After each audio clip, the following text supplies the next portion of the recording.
Good morning to all of you. Myself Rahul Prajapat. I am nursing tutor in Index Nursing College. So today we will discuss about the osteoporosis. So osteoporosis क्या है वो हम देखेंगे. So next one हम देखेंगे सबसे पहले introduction of osteoporosis. So overview, osteoporosis causes bone to become weak and brittle. So brittle that a fall or even mild stress such as binding over or cuffing and cause a fracture. Osteoporosis related fracture most commonly occurs in hip, wrist or spine. Bone is living tissue that is the constantly being broken down and replaced. So introduction में हम देखेंगे कि osteoporosis जो होता है वो है एक ब्रिटल जो फ्रैक्चर होता है बोन का वो होता है. एक माइल्ड स्ट्रेस अगर है बोन में तो हम उसको ओस्टियोपोरोसिस बोल सकते हैं, जो कि किसी फ्रैक्चर के मोस्ट कॉमनली कॉज जिसका है कि फ्रैक्चर के कारण होता है और मोस्ट जगह पे होता है वो इन जॉइंट्स में होता है, जैसे कि हिप का जॉइंट्स है, देन रिस्ट है और स्पाइन. इन सब जो जोड़ है जो जॉइंट्स हैं उनमें जो ब्रिटल टाइप का जो फ्रैक्चर है उसको हम ओस्टियोपोरोसिस कहते हैं. सो इंट्रोडक्शन के बाद हम देखेंगे डेफिनेशंस में हम देखेंगे osteoporosis weakens bone making them more susceptible and sudden and expected fracture. The disease often progress without any symptoms or pain and is not found until bone fracture. You can take step to prevent this disease and treatment to exist. So definitions है osteoporosis weakens bones making them more susceptible to sudden and unexpected fracture. जो osteoporosis है वो mainly जो होता है वो bone weakness के कारण होता है. ठीक है, तो वो बोन वीकनेस के कारण या फिर फ्रैक्चर के कारण जो होता है उसे हम बोलते हैं osteoporosis. The disease often progress without any symptom. जो डिसीज़ है वो जो उसका प्रोग्रेसिव जो पीरियड है या फिर प्रोग्रेसिव जो टाइम है उसमें सिम्टम्स के साथ या विदाउट सिम्टम्स भी होने के चांसेस हैं, जिसमें पेन एंड जो पेन है वो बना रहता है फाउंड अंटिल बोन फ्रैक्चर. ठीक है, तो जब तक जो बोन है वो फ्रैक्चर होने तक जो पेन है वो बना रहता है. जब तक बोन अगर स्ट्रॉन्ग नहीं है या फिर बोन का किसी बोन कारण से कमज़ोर है तो कमज़ोर होने के साथ साथ जब तक बोन का टोटली फ्रैक्चर नहीं हो तब तक इसका पेन बना रहता है. So you can take step to prevent this disease and treatment to exit. तो आप उसके द्वारा उसको प्रिवेंट करने के स्टेप्स ले सकते हैं. So we have completed definition of the osteoporosis. So next one we will discuss about the we have one picture, so you can see the healthy bone and osteoporotic bone. Okay, तो हम अगर बात करें vertebra की तो आप देख सकते हैं इसमें कम्पैक्ट बोन है जो हेल्दी बोन है. देन उसके बाद देखेंगे ओस्टियोपोरोसिस वर्टिब्रा में हम जो दोनों पिक्चर है वो अलग अलग हो सकती है. देन उसके बाद जो नॉर्मल बोन है जो हिप का जॉइंट है उसका जो हिप हेड है, देन हिप के नीचे जो बोन का नेक है उसमें हिप का फ्रैक्चर है वो आप क्लियरली देख सकते हैं. देन उसके बाद है फीमर. तो तीन जो जगह है उसमें मोस्टली इसमें पिक्चर में हमको बताया गया है, सो आप देख सकते हैं. तो ओस्टियोपोरोसिस जो है कि एक बोन वीकनेस का ही पार्ट है जो आगे जाके फ्रैक्चर में कन्वर्ट होता है, जिसको हम ओस्टियोपोरोसिस कहते हैं, जो एक क्रोनिक एज तक भी हो सकता है. इसमें बोन का टोटली जो फ्रैक्चर है वो होता है. सो इस पिक्चर के बाद नेक्स्ट वन इज़ कॉजेस. तो हम देखेंगे कि ओस्टियोपोरोसिस जो है उसके कॉजेस क्या क्या हैं. सो फर्स्टली देखेंगे हम your sex, age, race, family history and body frame size. So in your sex women are much more likely to develop osteoporosis than are men. Then उसके बाद age the older you get the greater your risk of osteoporosis. Then उसके बाद race, you are at greatest risk of osteoporosis if you are white or Asian descents. Then उसके बाद family history, have a parent और sibling with osteoporosis puts you at greater risk specially if your mother और father fractured a hip.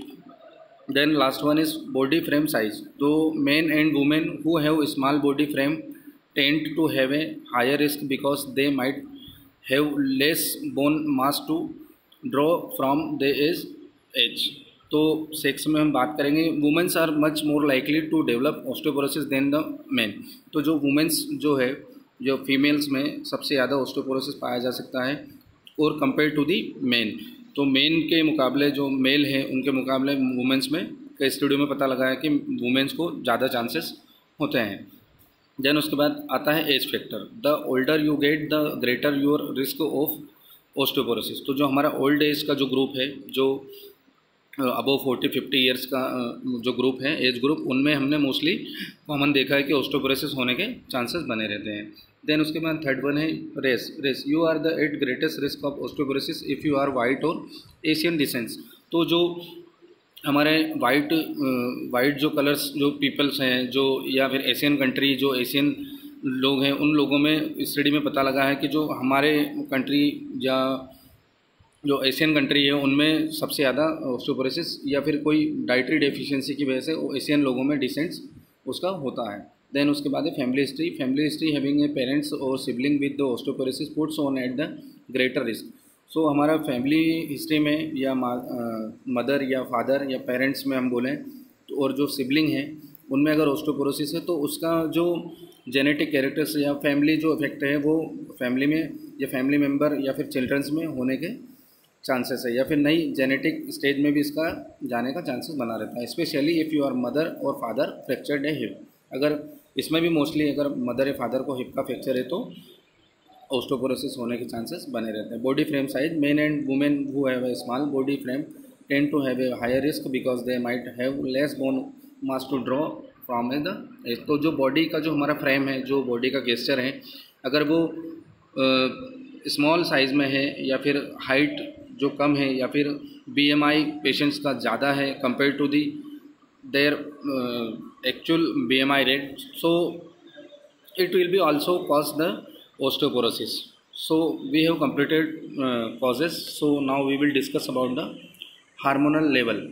So hormonal level की हम बात करें तो sex hormone में हम देखेंगे lowered sex hormone level tend to weaken bone, the fall in estrogen level in women at menopause in one of the strongest risk factor for developing osteoporosis. Treatments for prostate cancer, that the reduced testosterone level in men, and treatment for breast cancer that reduce estrogen level in women are likely to expel bone loss. तो sex hormone भी कहीं effect करता है। Then उसके बाद है thyroid problem में हम देखेंगे too much thyroid hormones can causes bone loss. This can occurs if your thyroid is overactive or you take too much thyroid hormones medication to treat an under active thyroid. तो जो हमारा hyperthyroidism होता है वो भी कहीं ना कहीं ओस्टियोपोरोसिस को कॉज करता है। देन उसके बाद अदर्स ग्लैंड्स की हम बात करें, osteoporosis has a also been associate with the over active parathyroid and adrenaline gland. तो जो हमारा पैराथायरॉयड जो ग्लैंड है, देन एड्रेनलिन ग्लैंड है, अगर वो एक्सेस अमाउंट में सिक्रेशंस या हाइपर एक्टिव होकर अगर काम करेगी तो उससे भी ओस्टियोपोरोसिस का चांसेस बना रहता है। So we have completed hormonal levels. Then we will discuss about the dietary factors कि जो डाइटरी फैक्टर्स हैं उनसे ओस्टियोपोरोसिस कैसे होता है। So most commonly dietary factor है so low calcium intake. In a lifelong lack of calcium play a role in the developed of osteoporosis. Low calcium intake contribute to diminished bone density, early bone loss and increased risk of fracture. So हमारा जो calcium level है body का या फिर हमारा dietary source में हम calcium का इंटेक अगर कम करते हैं तो ये मोस्ट कॉमनली कॉज होता है ओस्टियोपोरोसिस होने का, जिससे कि वो हमारी जो बोन है उन तक पूरा न्यूट्रिएंट्स जो कैल्शियम न्यूट्रिएंट्स वो नहीं पहुंच पाता, जिससे बोन वीक होती है। देन उसके बाद ओस्टियोपोरोसिस कॉज होता है। ईटिंग डिसऑर्डर, तो देखेंगे eating disorder severely restricting food intake and being underweight weakens bone in the both men and women. तो हमारा जो ईटिंग डिसऑर्डर है उसमें जो सीवियरली फूड इंटेक हम नहीं कर पाते तो उसमें हमारे जो क्या है कि फूड का या न्यूट्रिएंट्स का डिफिशिएंसी जो हमारे मेजर या माइनस एलिमेंट्स हैं वो हमको नहीं मिल पाते।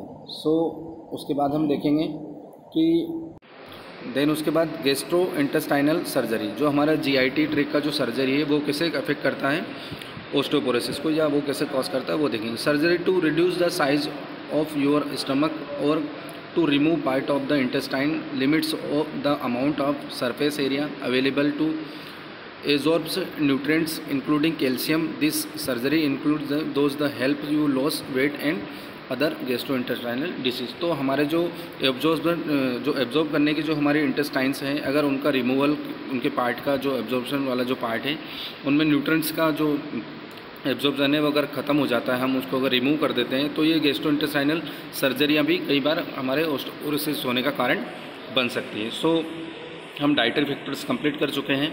उसके बाद हम देखेंगे पैथोफिजियोलॉजी। तो पैथोफिजियोलॉजी जो हमारी वो रिस्क फैक्टर पे बेस्ड ऑन है।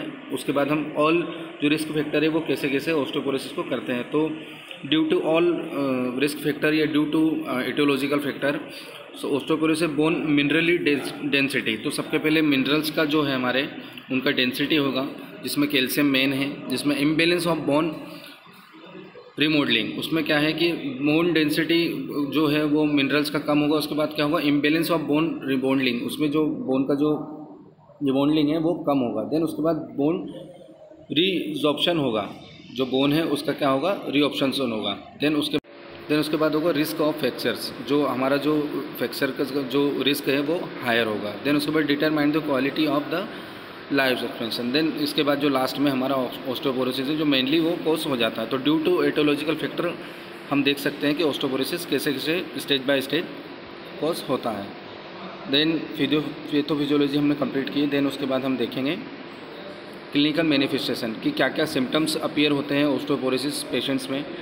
सो हम देखेंगे there typically are no symptoms in the early stage of bone loss, but once your bone have been weakened by osteoporosis, if you might have sign and symptoms then they include। जो हमारा primary stage है, जो early stage में हमको हो सकता है कि कोई सिम्टम्स देखने को ना मिले, पर नेक्स्ट स्टेज या फिर सीवियर कंडीशन या मॉडरेट कंडीशन में हमको ओस्टियोपोरोसिस के सिम्टम्स मिल सकते हैं। तो उसमें हम क्या क्या है, back pain caused by fractures और कोलैप्स्ड वर्टिब्रा। तो हमारा जो बैक पेन है वो हमको मिलेगा, देख लो।